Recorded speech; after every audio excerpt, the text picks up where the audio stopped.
Guys শুভ সকাল, welcome back to welcome back to new blog. বাজে এখন সকাল 9:30 আর এখন এসেছি আমি দোকানে। এটা হচ্ছে আমার দাদার দোকান, দেখতে পাচ্ছ এখানে। আর এ হচ্ছে আমার মুম্বাই ফেরোচ্ছে এই ভাগ্নে টাপুরি। আর এখানে মানে গিফটের আইটেম থেকে আরম্ভ করে school college A to Z সমস্ত বই খাতা থেকে আরম্ভ করে প্রিন্টিং, খেলার কক থেকে আরম্ভ করে সব কিছুই পাওয়া যায়। ওকে, আজকে দাদা আসেনি, এর কারণ কি জানো তো? আমাদের তো জানো যে অনেক বড় একটা ধানের চাষ আছে, তো আমি যাইনি, আমার দাদা ওদিকে সব সামলাচ্ছে, তার জন্য দোকান আসতে পারিনি। আমার দোকানটা খোলা আছে, এই দোকানটা, দুটো দোকান একসাথে চালাচ্ছি। আর এই দেখো আমার বডিগার্ড এই কদিনের জন্য। আমি দোকানে এক এক করে যাচ্ছি আমার ভাগ্নে কাজ দেখে। চাত্রি হ্যাঁ এখানেই ছিল, কোথায় গেল? ও মনে হয় আমার ওই দোকানে গেছে। যেটা ভাবছিলাম সেটাই। ওই আমান, কি করছিস? একবার এটা একবার ওটা, ওর কাজ হচ্ছে এটাই। বাবার প্ল্যান মানে আমাকে ফাইনাল করছে আজকে নাকি আম মাখে খাবে, কাঁচা আম মাখিয়ে নাকি 12টার সময় বাড়ি চলে যাবো। তো আমাদের পুকুর পাড়ে গাছ আছে, গাছ 12টা বাজে রোদের সময় খেতে হয়, নাহলে টেস্ট হয় না। আর অনেক রকম চাটনি আছে বাড়িতে, সব একসাথে মিক্স করবো।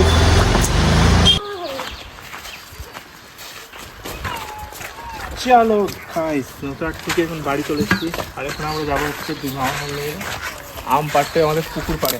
আর দেখো গাইস, আমি তেলাও নিয়ে নিয়েছি। আমার 6টা ইট নিয়েছে, কারণ ভাই গাছে তো উঠবো না, এখান থেকে তো মারবো আর আম পড়ে যাবো অটোমেটিক।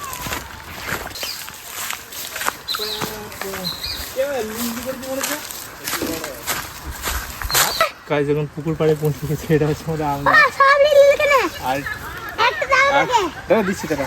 আর এটা হচ্ছে আমাদের পুকুর, দেখো ভাই কতটা জল কমে গেছে।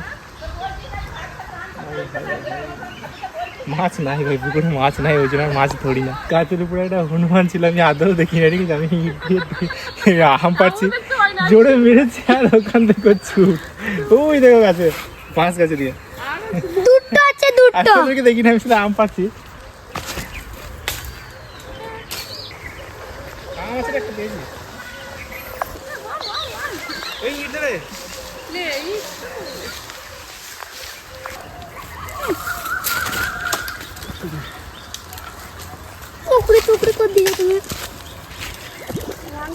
ফাইনালি 2টা আম পেয়েছি, আর এগুলো এখন ভাই এসিতে দিয়ে খেতে হবে। কি অবস্থা দেখো ভাই, ঘেমে গেলাম। আমিও ঘেমে গেলাম। হ্যাঁ অনু আয় আয় আয়। আরে আয় ঘুমিয়ে পড়া। আর এখন ছোট ছোট করে কেটে যত রকম চাটনি আছে সব দিয়ে সব মাখাবো। সাইমন চাটনি সব মাখাবো, সব মাখাবো। মামা পুরো বেজে গেছে। গরম কারেন্টটা বেশি চলে গেছে আমার গ্রামে। হালকা মেঘ করলেই কারেন্ট চলে যাবে, হালকা ঝড় দিলে কারেন্ট চলে যাবে। আমটা কাটা বলছে, আমটার সঙ্গে কি বলি, আমটার সঙ্গে কথা বলছি। আম তো কিছু বলছে না, তাহলে আমি কথা একটা হবে কি জানি। ওইটাও কেটে দাও, ওইটা খাবি না? হ্যাঁ সব খেলবো আজকে। তুই চুপ কর, আমরা দুজনে খেলবো না, তোকে খেতে হয় না। তুই চুপ কর তা। খাগা শুনতে পাবে কোনি খাবে একটা কম। আমরা দুধ তোই খেলবো না মামা, আমরা দুধ তোই একটা খেলবো। করে तू एक टाइम एक आठी हो गया। ওটা আটে আটে এই আমগুলো দুদিনের কত দাম? 2 টাকা। কইটুকু দেয়? এইটুকুনি একটা চিকে দেয়, একটা দিয়ে খালি লাল মশলা দেয়, আর কিছু দেয় না। লাল মশলা হ্যাঁ, আর আমাদের এখানে তাহলে 2 টাকা করে যদি হয় এটা 20টা আছে, তুমি মোটামুটি আমাদের 40 টাকা দেয়। এর থেকে বলবো মামা আমাকে দিবে বানিয়ে, লাল মশলা থেকে বেশি ঝাল খাবো। আরে আরে কি বলবি, তুমি বলবি বল একদম চাট পাতা হতে চাই কি বল। এই দাঁড়া জিরে না, জিরে দাও বুঝে না। এক বস্তা কেমন টেস্ট? ফাটাফাটি ফাটাফাটি টেস্ট বলছে।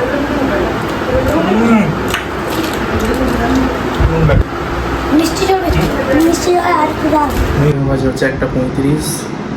এইমাত্র গোসল করে এলাম, উঁচু করে একবারে চলে এসেছি। তো এখন করতে হবে জোহরের নামাজ, তার জন্য হালকা করে সেটা দিয়েছি, কারণ ভাই রুমটা আজকে তো এমনিতে মেঘলা মেঘলা করে আছে, অতটা গরম নেই, ঠিকঠাকই আছে।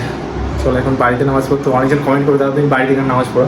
মেন হচ্ছে কী বলো তো, আমি দোকানে যাই, তো দোকানে হয়তো আমি বাড়ি আসবো একটা সময়, যে এসে নামাজ পড়ে এরকম, তো হুট করে খদ্দের চলে আসে, বলে ওই কী করবো, খদ্দেরটাকে ছেড়ে তারপর আবার দোকান বন্ধ করে বাড়ি আসি। তারপর বাড়ি এসে গোসল করে তারপরে দেখি প্রায় 1:35 বা 40 হয়ে গেছে। আর আমাদের মসজিদে জামাত হচ্ছে 1:30, 1:35 গেলে তুমি আর জামাত পাবে না, জামাত শেষ। এর জন্য ভাই এই সমস্যাটা হয়, ওই জন্য বাড়িতেই পড়িনি। আর আসরের সময় ভাই আমার উঠতে হয়তো লেট হয়ে যায়, বুঝতেই পারছো, ল্যাথ খোর যেরকম বলে না, এই উঠছি এরকম করতে করতে লেট হয়ে যায়। যাই হোক চলো নামাজটা পড়ে তারপর কথা। নামাজ পড়া কমপ্লিট। যা আমার ভিডিও দেখছো তাদেরকে তাদেরকে আমি একটা কথাই বলবো, ভাই নামাজ পড়ো, দেখো জীবনে অনেক শান্তি আসবে। আমাদের এখন কি মনে হয় জানো তো, ধরো কোনো একটা নামাজ পড়লাম না, ঠিক আছে, আমি কি বলতো, ধরো দিনে কোনো নামাজই পেলাম না, যদি এক ওয়াক্ত পাই সেটাই পড়ি, কারণ না হলে মনের ভেতরটা কেমন একটা হয়, জানি না কেন। আর ধরো নামাজে কোনো একটা ওয়াক্ত চলে গেলো না, তখন নিজের মধ্যে কেমন নামাজটা শুধু ছেড়ে দিলাম, কেমন একটা ভয় টাইপ হয়। যাই হোক তোমরাও ট্রাই করো ভাই নামাজ পড়া। প্রথমে হয়তো ভালো লাগবে না, আস্তে আস্তে বড় দেখো বুঝতে পারবে এর আসল গুণটা কী আছে। না অনেক ঝামেলার মধ্যে থাকে সবসময়, মানে আমার সবসময় বাধা লেগেই থাকে। তাদেরকে বলবো নামাজ পড়ে দেখো জীবনে যত রকম মানে সমস্যা আছে না, সব দূর হয়ে যাবে। প্রথমে হয়তো হবে না, তুমি হয়তো এক সপ্তাহ নামাজ পড়ে বলবে যে কই দাদা আমার তো হয়তো সমস্যা কই দূর হচ্ছে না, বাট কি তুমি একটা মনের মধ্যে ইরাদা রাখবে যে যতদিন হবে আমি নামাজ পড়েই যাবো, দেখবে একদিন হয়ে যাবে।